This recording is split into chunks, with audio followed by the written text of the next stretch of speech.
आसन्तु जानिबा कलिंगर वीरता विषय जहाकू इतिहास आज भी मध्य स्मरण करे। कलिंग ओडिशार इतिहास कहिले कलिंगर नाम सर्वप्रथम आसे। कलिंग एक राज्य नुहे, यह थिला वीरता और स्वाधीनतार प्रतीक। जेतेबेले सम्राट अशोक निजर मौर्य साम्राज्यर सेना मानू नहीं कलिंगरे पहुँची कलिंगवासी प्रत्येकटी मनीष साधारण मनीष मध्य कलिंगर मातृभूमि पाई अस्त्रशस्त्र धरिथिले। युद्धरे कलिंग बहुत क्षति सहिथिला सत, किंतु सेमानंकर साहस समग्र भारत को देखाई देथिले जे स्वाधीनता पाई लड़िबा केते महान। आज मध्य कलिंग मने पकाई दिए इतिहास केवल विजेतांकर कहानी नुहे, बरं जेउमाने साहसर सह निज माटी को रक्षा करथिले सेमानंकर गौरव गाथा। कलिंग वीर मानंकर बलिदान ओडिशार गर्व एवं सेही गौरव आगामी पीढ़ी को सदा प्रेरणा दिए। धन्यवाद। कलिंग ओडिशार इतिहास कहिले कलिंगर नाम सर्वप्रथम आसे। कलिंग एक राज्य नुहे, यह थिला वीरता और स्वाधीनतार प्रतीक।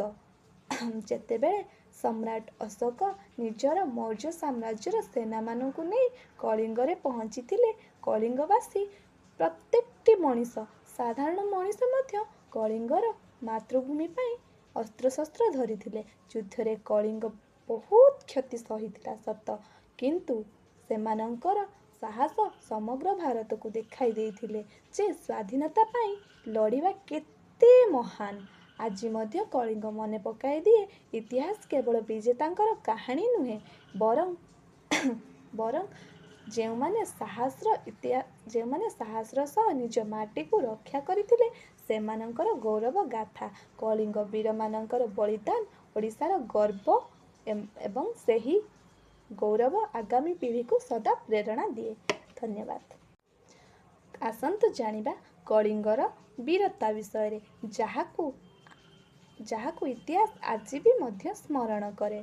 कलिंग ओडिशार इतिहास कहिले कलिंगर नाम सर्वप्रथम आसे। कलिंग एक राज्य नुहे, यह थिला वीरता और स्वाधीनतार प्रतीक। जेतेबेले सम्राट अशोक निजर मौर्य साम्राज्यर सेना मानू नहीं कलिंगरे पहुँची कलिंगवासी प्रत्येकटी मनीष साधारण मनीष मध्य कलिंगर मातृभूमि पाई अस्त्रशस्त्र धरिथिले। युद्धरे कलिंग बहुत क्षति सहिथिला सत, किंतु सेमानंकर साहस समग्र भारत को देखाई देथिले जे स्वाधीनता पाई लड़िबा केते महान। आज मध्य कलिंग मने पकाई दिए इतिहास केवल विजेतांकर कहानी नुहे, बरं जेउमाने साहसर सह निज माटी को रक्षा करथिले सेमानंकर गौरव गाथा। कलिंग वीर मानंकर बलिदान ओडिशार गर्व एवं सेही गौरव आगामी पीढ़ी को सदा प्रेरणा दिए। धन्यवाद।